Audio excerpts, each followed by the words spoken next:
Hello tout le monde et bienvenue sur la chaîne Atech. Aujourd'hui, nous allons nous intéresser à un nouveau système de stockage d'énergie, le Redox. Les batteries à flux Redox sont l'un des plus grands concurrents des batteries lithium-ion. Elles ont une durée de vie plus longue, sont plus évolutives et plus faciles à recycler que les autres technologies de batterie. Pourtant, après avoir investi des millions de dollars dans une formule de pointe de batterie à flux Redox, le gouvernement américain l'a essentiellement donnée à la Chine. Ainsi, elle est devenue le principal producteur de batteries à flux Redox. Alors comment cette invention a-t-elle quitté les États-Unis et pourquoi ? Devrait-on s'intéresser aux batteries à flux Redox ? Soyons réalistes, installer des tonnes de panneaux solaires et d'éoliennes ne suffira pas à décarboner notre énergie. Nous avons désespérément besoin de batteries rentables pour stocker les énergies renouvelables et les réutiliser quand nous en avons besoin. Pour répondre à cette demande grandissante, les batteries Redox seraient une solution intéressante. Également appelées batteries Redox Flow ou encore piles d'oxydoréduction, il s'agit d'un système électrochimique capable de transformer l'énergie chimique en énergie électrique. Les composants clés du système sont les électrolytes, qui sont des solutions liquides contenant des éléments actifs dans un état d'oxydation différent. Contrairement aux batteries lithium-ion avec un seul électrolyte, dans une batterie à flux, deux solutions stockant l'énergie chimique se trouvent dans des réservoirs externes. Et pendant le fonctionnement de la batterie, ces électrolytes s'écoulent des réservoirs vers une chambre centrale. Mais qu'en est-il de l'oxydoréduction qui la caractérise ? Ce terme fait référence aux réactions de réduction et d'oxydation auxquelles sont soumis les produits chimiques dissous dans les solutions. Pour être plus précis, lors de la décharge, les ions et l'analyte augmentent leur état d'oxydation. En d'autres termes, ils perdent des électrons qui voyagent dans le circuit externe. Ces électrons contournent la membrane et atteignent la cathode. Et là, les ions prennent des électrons et réduisent l'état d'oxydation pour charger la batterie. Il suffit de se connecter au réseau et d'utiliser le flux d'électrons entrants pour inverser le processus d'oxydoréduction en fonction des éléments actifs présents dans l'électrolyte. Cette technologie a commencé à être développée par la NASA pendant la crise énergétique des années 1970. Et après 3 décennies de résultats médiocres, 2006 a permis à cette technologie d'évoluer considérablement grâce à l'expiration de plusieurs brevets. Après 6 ans d'efforts financés et plus de 15 millions de dollars, les scientifiques ont mis au point une formulation d'électrolyte à base de vanadium. Ses principaux avantages sont qu'elle est 2 fois plus puissante que des mélanges similaires et a une durée de vie de près de 30 ans. Alors comment sont-ils arrivés à ce résultat ?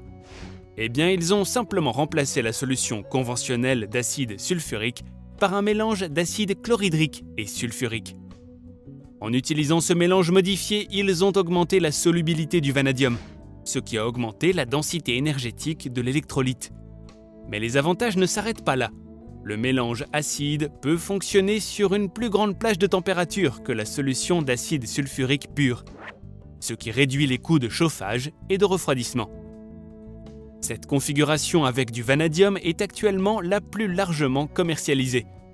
Pour simplifier, elles utilisent une solution d'acide sulfurique douce pour dissoudre le sulfate de vanadium. Ce qui explique pourquoi les piles à flux vanadium Redox peuvent durer jusqu'à 4 fois plus longtemps que d'autres dispositifs comparables. En 2012, le chef du groupe de recherche Gary Young a demandé au ministère de l'Énergie américain une licence pour commercialiser les batteries en dehors du laboratoire. Il a alors lancé sa start-up et s'est tourné vers une société chinoise, en leur accordant une sous-licence officielle autorisant la fabrication. Bien que la licence impliquait la fabrication de la plupart des batteries aux États-Unis, la production de batteries a progressivement quitté l'Amérique pour la Chine. Et pour aggraver les choses, cette fuite de la technologie américaine s'est poursuivie, avec le transfert de cette licence à la société européenne Vanadis Power en 2021. Le problème sous-jacent est que, contrairement à la Chine, les États-Unis n'ont pas la chaîne d'approvisionnement pour répondre à la demande de production. Pourtant, cette lacune infrastructurelle ne s'est pas créée du jour au lendemain. Au cours des 10 dernières années, la Chine a adopté une série de politiques nationales qui ont permis de dégager des fonds considérables des caisses de l'État pour développer des batteries à flux de vanadium Redox. Bien que la dite licence ait finalement été révoquée, il est maintenant trop tard pour arrêter l'expansion des batteries chinoises. De nombreux projets ont depuis vu le jour comme celui de Central Coast Community Energy, Il prévoit de mettre en place et de faire fonctionner des installations de stockage au vanadium d'une capacité totale de 226 MWh d'ici 2026. Ce qui lui permettra d'alimenter le réseau pendant 8 heures. Ces systèmes de stockage seront essentiels pour atténuer les effets des pannes d'électricité dues au climat. Les piles à flux redox pourraient nous aider à tirer le meilleur parti de nos énergies renouvelables. Les capacités sont de fournir un stockage d'énergie viable pendant les périodes de surproduction. Et ceci dit, le vanadium est relativement abondant car il est converti en pentoxyde de vanadium. Il existe cependant de nombreuses façons d'acquérir du vanadium, y compris à partir de cendres volantes. L'entreprise US Vanadium à Hot Springs dans l'Arkansas produit un idiome de haute qualité en utilisant cette méthode. Contrairement aux électrolytes typiques contenant du lithium, les solutions à base de vanadium ne sont pas inflammables. De plus, elles se sont avérées plus écologiques que les dispositifs de stockage au lithium-ion en termes d'acidification des sols, de particules, de rejet et de toxicité pour l'homme.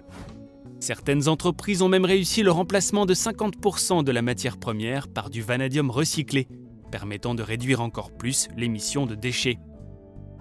Un autre avantage clé de la batterie redox est une conception plus flexible que les systèmes autonomes, comme les cellules de batterie lithium-ion. Pour augmenter la capacité de stockage, il suffit d'agrandir les réservoirs externes en conservant l'électrolyte. Ainsi, il n'est pas nécessaire d'ajouter d'autres cellules à la pile. Pour les applications pour lesquelles vous devez fournir de nombreux kilowattheures, le passage à ce système de batterie permet d'économiser et de réduire les coûts. En théorie, cela fournirait de l'électricité pendant plus de 12 heures tout en ayant une durée de vie pouvant atteindre 30 ans. En comparaison, les dispositifs lithium-ion typiques peuvent durer une dizaine d'années, en fonction de leur utilisation. Intégrés à une installation photovoltaïque de 636 kW en Californie du Sud, les chercheurs ont constaté dans une simulation que le système peut atteindre un coût lissé d'électricité inférieur à 22 centimes par kilowattheure, en utilisant l'une ou l'autre des technologies de stockage. Cependant, ils ont mentionné que les batteries de flux redox au vanadium seraient plus utiles dans les climats chauds où les dispositifs au lithium-ion vieillissent plus vite. Donc, quand il s'agit du coût nivelé du stockage, la durée est un facteur clé. Globalement, le système à base de vanadium est l'option la moins chère, avec davantage d'investissement d'ici à 2030 pour améliorer son efficacité. Ce type de batterie sera l'une des solutions de stockage les plus compétitives, pour des temps de décharge supérieurs à 4 heures et nécessitant plus de 300 cycles par an.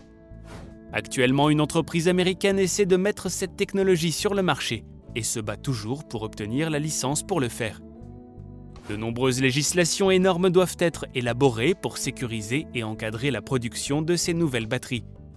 Il est clair que donner notre recette d'électrolyte à la Chine était une terrible erreur et porte encore préjudice aux États-Unis. Mais il est encore possible de développer cette technologie, il suffirait de construire une chaîne d'approvisionnement solide, plus durable et évolutive. Si cette technologie de stockage de l'énergie à long terme fonctionne, il serait possible de continuer à alimenter les réseaux, même en cas de perturbations climatiques. Alors pensez-vous que les États-Unis peuvent rattraper leur retard et que les batteries à flux redox peuvent faire la différence face à la production chinoise ? Si vous avez apprécié notre sujet du jour, n'hésitez pas à liker la vidéo. Pour profiter d'autres vidéos du même genre, abonnez-vous à la chaîne. Et surtout, laissez-nous des suggestions pour nos prochains sujets. Activez la cloche de notification pour être parmi les premiers à voir notre prochaine vidéo. Et nous, on vous dit à très bientôt sur ATech.